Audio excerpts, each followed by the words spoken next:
Okay, so good day people. So as you remember, the last video before this particular video, so I have discussed all about evaluating function. So I hope you class know how to evaluate a particular function. By merely substitution the value of the domain dun po sa given a function, you're able to come up with the value of that particular function. So this time around class, I am going to discuss about operations of function. Operations of function. So napakadaming operation na involved si function. So we have first the addition, we have subtraction, we have multiplication, we have division.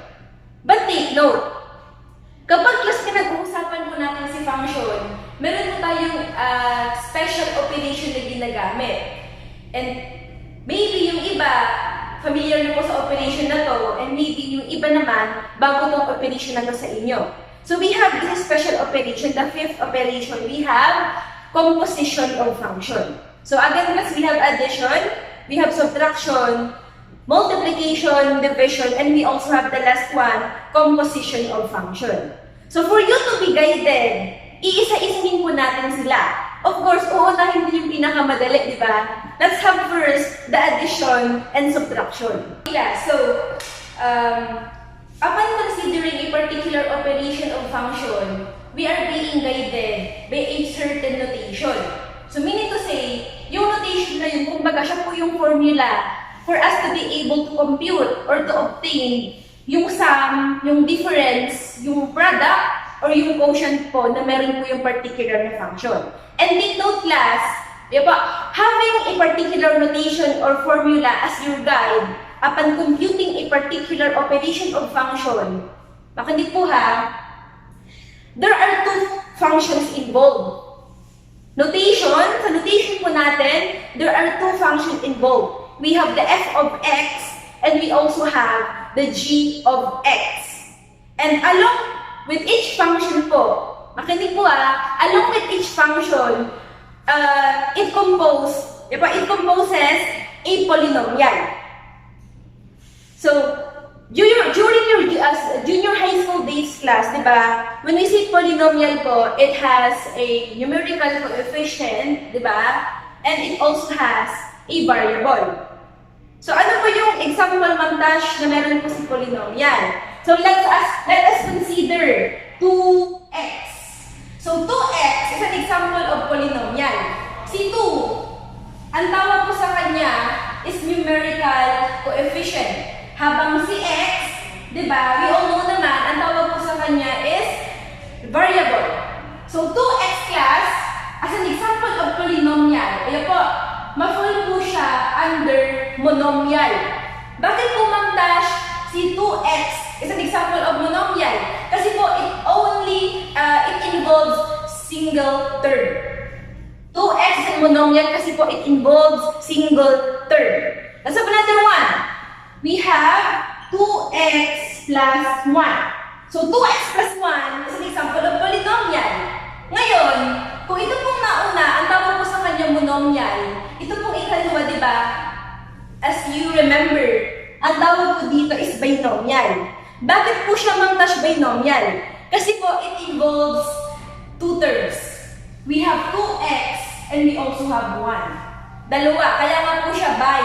Kasi po binomial, di ba? Let's have the third one. X squared plus 2x plus 1. X squared plus 2x plus 1 is an example of polynomial. Bakit po siya polynomial? Isa po itong uri ng polynomial class.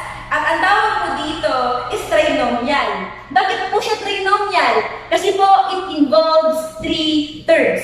We have x squared, 1. We have 2x. Pangalawa, we have 1. Tatlo. 1, 2, 3. Kaya po siya trinomial. So, this particular polynomials po, ito po ay mga halimbawa lamang na meron po, or ito po ay mga halimbawa lamang na nagko-correspond po sa function po na meron po tayo sa kada operation na ating gagawin. Let's have now the first operation. addition of function. So, question here is, paano po ba tayo, Ma'am Tash, mag-a-add po ng function? So, para din naman siyang katulad po nung junior high school days nyo when adding polynomial. Nagkataon lang na may dalawang function na involved. Pero yung pag-add, yung process, halos pareho lang naman po. So please don't be confused. So again, let's have the first operation, addition of polynomial. So as you observe, class, on the board, we have this particular notation. And we're being guided by this one. F plus g of x is equal to f of x plus g of x. Again, f plus g of x is equal to f of x plus g of x. So, paano po ba natin siya gagamitin sa ating example? So, let's have the first one.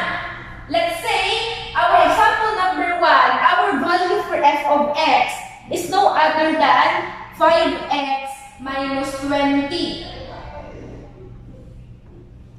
And for our g of x naman, let's say we only have monomial, 5x.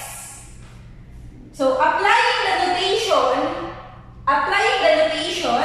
we're gonna have f plus g of x is equal to f of x plus g of x. So, substitute po natin yung value. Ma'am Dash, ano po ba yung value ni f of x po natin?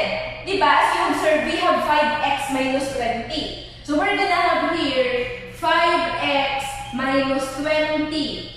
Open and close parenthesis. Plus, ano naman po yung value po ni g of x natin? We have 5x. We have 5x. So, upon substituting the value of two functions po, we can now apply the operation. Since addition po tayo, we're going to add, diba? So, take note, class. Makinig ha. Upon adding or subtracting a particular polynomial, it can either be monomial, it can either be binomial or trinomial, palagi po natin i-consider ang idea po ng like term. Ano po ba yung like term na tawag po natin? When we say like term po, it has the same variable and exponent. Again, when we say like term, it has the same variable and exponent. So, yun po yung gagawin natin. Ngayon, upon applying the idea of like term, kailangan natin siyang i-accumulate. Kailangan natin siyang i-grupo-grupo, and that's the time na i-combine na po natin sila. So, let us apply that idea on our example. Di ba we have 5x minus 20 plus 5x.